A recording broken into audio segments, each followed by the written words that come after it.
नमस्कार, मैं हूं आपके साथ मयंक। देखिए, बांग्लादेश में जिस तरह से हिंसा हो रही है उसको लेकर एक बड़ी खबर आई है।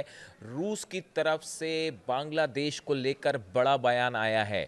देखिए, बताया जा रहा है कि जिस तरह से बांग्लादेश में हिंसा का दौर चल रहा है और मुस्लिम नेता हादी की हत्या के बाद जो है वो सड़कों पर युवा हैं, सड़कों पर प्रदर्शन हो रहे हैं और कई हिंदुओं को निशाना बनाया जा रहा है। उसके बाद बताया ये गया कि इन पूरे सिचुएशन के बारे में रूस के राष्ट्रपति व्लादिमीर पुतिन को भी ब्रीफ किया गया और उसके बाद बांग्लादेश में रूस के राजदूत अलेक्जेंडर ग्रिगोरिएविच की तरफ से एक बड़ा बयान आया है, जो कि बांग्लादेश में ढाका में रूस के जो एम्बेसडर हैं, राजदूत हैं, उनकी तरफ से बयान आया। वो पत्रकारों से बात कर रहे थे।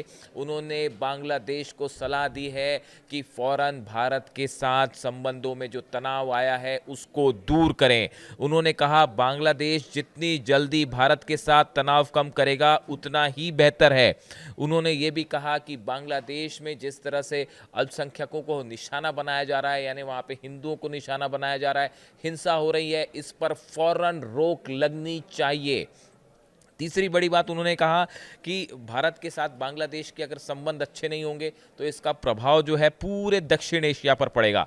इतना ही नहीं, रूसी राजदूत ने 1971 में बांग्लादेश के मुक्ति युद्ध में भारत की भूमिका को भी याद दिलाया। उन्होंने बांग्लादेश से कहा कि बांग्लादेश की आज़ादी में सबसे अहम भूमिका अगर किसी की रही है तो वो हिंदुस्तान की रही है, भारत की रही है। ये बात बांग्लादेश को भूलनी नहीं चाहिए।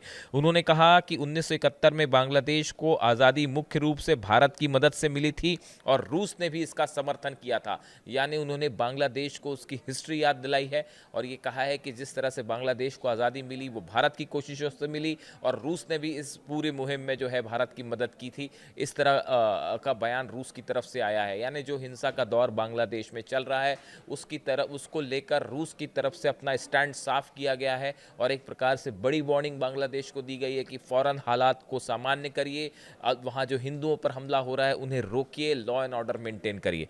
देखिए, हमने देखा जिस तरह से हादी की हत्या हुई, सिर में गोली लगने के बाद 7 दिनों बाद हादी की मौत हो जाती है और हिंसा का दौर शुरू होता है। कल एक और मुस्लिम नेता को सिर पर गोली मारी गई है, खतरे के बाहर है लेकिन हॉस्पिटल में है। उसके बाद देखिए बड़े प्रदर्शन हो रहे हैं बांग्लादेश में। हिंसा का दौर अब तक जारी है। हादी पर किसने हमला किया इसके बारे में कोई खास जानकारी नहीं है। हमलावरों के का भी कोई खास पता नहीं है वहाँ बांग्लादेश पुलिस को, और इसको लेकर लगातार जो है वहाँ प्रदर्शन हो रहे हैं। कई जगह जो है वो हिंसा की घटनाएं सामने आई हैं, आगजनी की घटनाएं सामने आई हैं। कई इलाकों में हिंदुओं पर जो है वो निशाना साधा गया, जिसको लेकर खासा तनाव देखा जा रहा है भारत और बांग्लादेश के रिश्तों में। इसी को लेकर आज भारत में नई दिल्ली में जो है वो ज़बरदस्त प्रदर्शन हुआ। हिंदू संगठनों ने बांग्लादेश के खिलाफ प्रदर्शन किया, बांग्लादेश के दूतावास को घेरने की कोशिश की गई। इसी तरह कोलकाता में भी प्रदर्शन हुआ। बताया जा रहा है कि वहाँ पे लाठीचार्ज भी हुई है। जो प्रदर्शन कर रहे थे वो प्रदर्शन थोड़ा उग्र हुआ। उसके बाद ममता सरकार की तरफ से जो है वो आदेश दिए गए और पुलिस ने वहाँ पे लाठीचार्ज भी किया। इस तरह की घटना है। यानी बांग्लादेश को लेकर जो बवाल है वो फिलहाल थमने का नाम नहीं ले रहा है। बांग्लादेश में हिंसा का दौर जारी है लगातार, और इस बीच रूस की तरफ से बड़ी चेतावनी आई है बांग्लादेश के लिए कि फौरन भारत के साथ संबंध नॉर्मल कीजिए, वहाँ जो हिंसा हो रही है उस पर फौरन रोक लगाइए। इससे जुड़ा जो भी अपडेट होगा आप तक पहुँचाएंगे। Thank you so much.